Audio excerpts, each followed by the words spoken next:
Katie had been hyping up Joey so much before I came down to meet him. We went to 2 separate schools, so I had extremely high expectations at that point, as any best friend should. So when he made me the worst gin and tonic I ever had the first time I met him at Sigma Pi, I started questioning her judgment. But apparently it worked because the rest of the night was pretty fuzzy, so I had to trust her. And I'm sure glad I did. Joey did nothing but impress me after those G&Ts, and he went above and beyond any of my expectations that I could have for my best friend, boyfriend, his fiance, and now husband.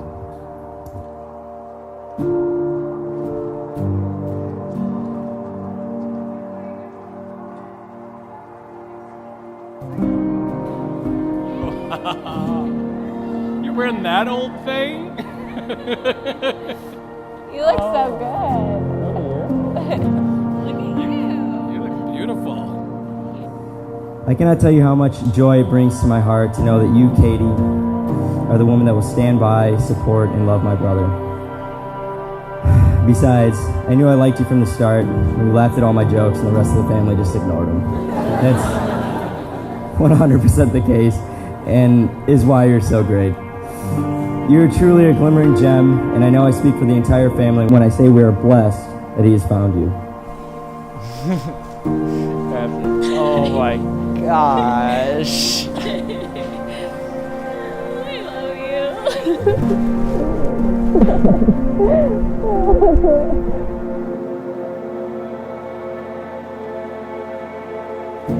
you. Dearly beloved, we have come together in the presence of God to witness and to bless the joining together of this man and this woman in holy matrimony. Joey, my sweet, sweet Joey. I begin this married life with you without fear or hesitation.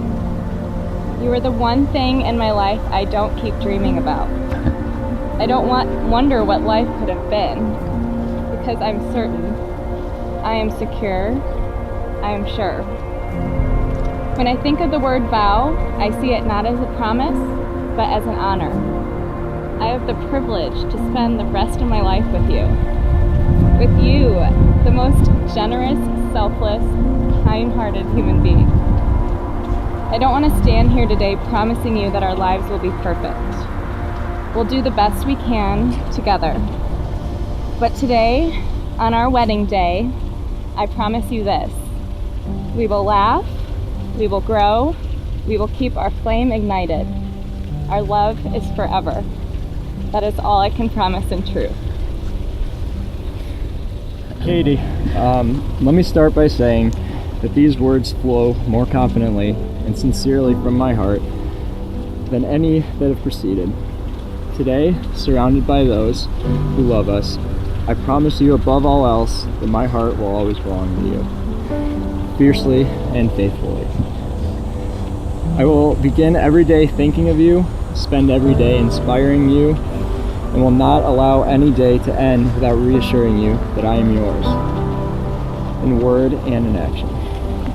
I will always seek your guidance before doing.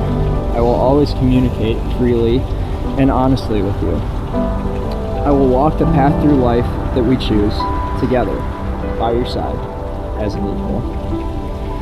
And should we choose a path that leads to adversity or disagreement, I will always be there to shoulder the challenge and foster compromise. I will put your dreams before my own, as you always have done for me and mine.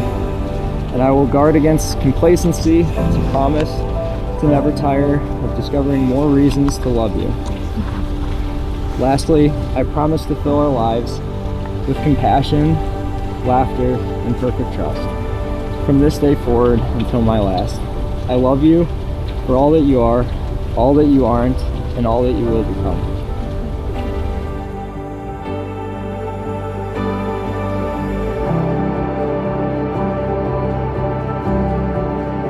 So together we know that Katie and Joe will build a home and a family blessed on the strong foundations that each of us have provided. So I want to ask you all to raise your glass. Join me in an Irish toast to the newlywed Mr. and Mrs. Joseph Crowe.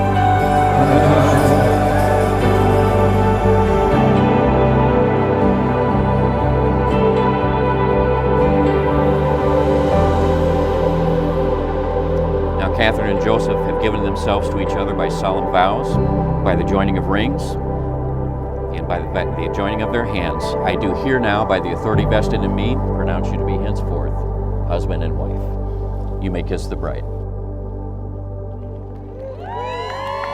And now, ladies and gentlemen, I'd like to introduce to you the new Mr. and Mrs. Joseph Groh.